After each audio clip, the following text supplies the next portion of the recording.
Всем привет! Сегодня я буду высаживать клубни батата на проращивание. Сегодня у нас 1 февраля и уже можно батат закладывать в грунт на проращивание.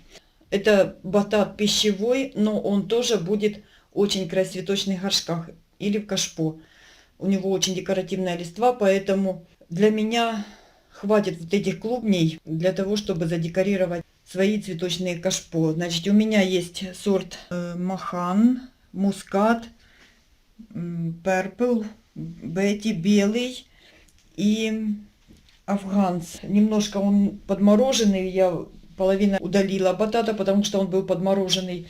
Хранить его нужно при температуре 18 градусов, не ниже. Потому что если температура опустится до 10 градусов зимой, то батат замерзнет. Это очень теплолюбивое растение. Для того, чтобы клубни и в дальнейшем росточки этих клубней не болели, обрабатываю клубни фитовермом. Потому что этот батат лежал в подвале. Ну а в подвале вы знаете сами, как много всяких паразитов, много жучков, паучков, сырость. Поэтому, чтобы предостеречь его от болезней, обрабатываю фитовермом. Это препарат малой степени токсичности, поэтому, я думаю, он не повредит. Грунт для прорастания клубней батата я беру обычный садовый, без всяких заморочек. Даже есть вот такая вот крупная фракция, ему это не повредит. Не нужно покупать универсальный грунт, магазинный. Подойдет и такой. Формочка у меня небольшая, сантиметров 5 по высоте. Больше не надо, так как клубни будут заглубняться всего лишь до половины. Проливаю водичкой, смачиваю хорошо грунт. Жду, пока водичка впитается, полностью промокнет. Проливаю обычной водой из-под крана комнатной температуры. Клубни я обработала. Их можно не обрабатывать. Я просто для подстраховки обработала клубни фитовермом. Если вы не обрабатываете клубни, можно обработать грунт. Можно обработать, пролить марганцовкой. Можно пролить кипятком, но дать остыть перед тем, как опускать клубни в грунт, дать ему остыть. Можно обработать фитовермом, любым препаратом, который убивает бактерии в грунте. Значит, первый сорт я буду садить мускат. Смотрим, где больше глазков. И просто вдавливаю в грунт до половины клубня. Чтобы клубень лежал в грунте до половины. Полностью прикрывать его не нужно. Расстояние произвольное. Можно класть их рядом. Совсем не оставлять расстояние между, так как вы все равно потом проростки будете срезать, всходы, ставить водичку для дальнейшего прорастания. Вот так, до половины.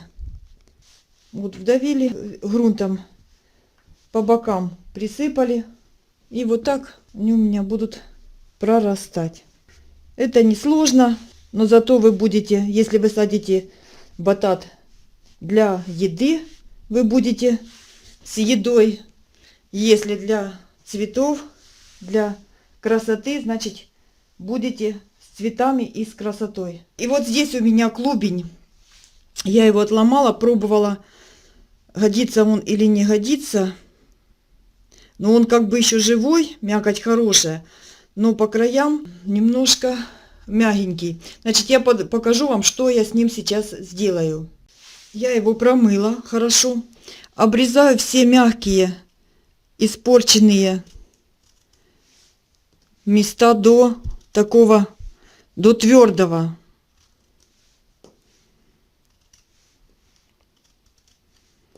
В общем, это будет у меня клубень экспериментальный. Будет он расти или не будет. Вот видите, какой... Вот здесь он уже больной, подмерзший.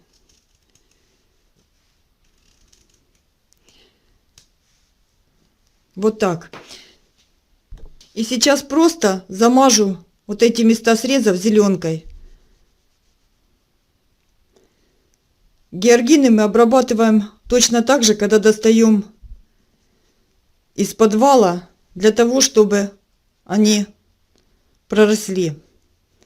Ну, в общем, попробуем на вот этом клубеньке, будет ли он прорастать. Я все гнилые места убрала, замазала, простерилизовала места эти зеленочкой и кладу в грунт. Где тут у меня глазочек есть? Вот, есть глазочки. Вот так. Будет с него толк? Будет. А не будет, значит, просто уберу его с грунта. И пусть растут другие. Ставлю меточку, что это у меня сорт мускат. Меточки я делала сама. Кому интересно, как я их делала, я их не покупала. Я поставлю подсказочку, как сделать вот такие дешевые бюджетные маркеры. Кому интересно, переходите по ссылочке, смотрите. И заматываю пищевой пленочкой на первое время. Как только появятся росточки, вы увидите, что глазки открылись и появляются росточки. Пленочку можно будет снять для того, чтобы сало. И ставим на проращивание в температуру не ниже 20 градусов. Батат начинает прорастать только если температура воздуха 20 и больше градусов. Сейчас для такого батата солнечный свет, яркий свет вообще не нужен. Как только начнет прорастать батат, появятся росточки, пленочку снимаете и можно поставить на теплый солнечный подоконник. Всегда следить, чтобы почва, верхний слой почвы не пересыхал, потому что если пересохнет почва, росточки перестанут питаться влагой и они погибнут. Поэтому всегда влажная почва и температура. Как только появятся росточки, я, конечно же, сниму пленочку, вам покажу, как он прорастает, как в дальнейшем за ним ухаживать, что я буду с ним делать после того, как проращу корешочки, как буду высаживать его в кашпо. И если будет много всходов, то, конечно же, посажу его в огород, чтобы было для еды. На этом все. Всем спасибо за просмотр. Всем пока.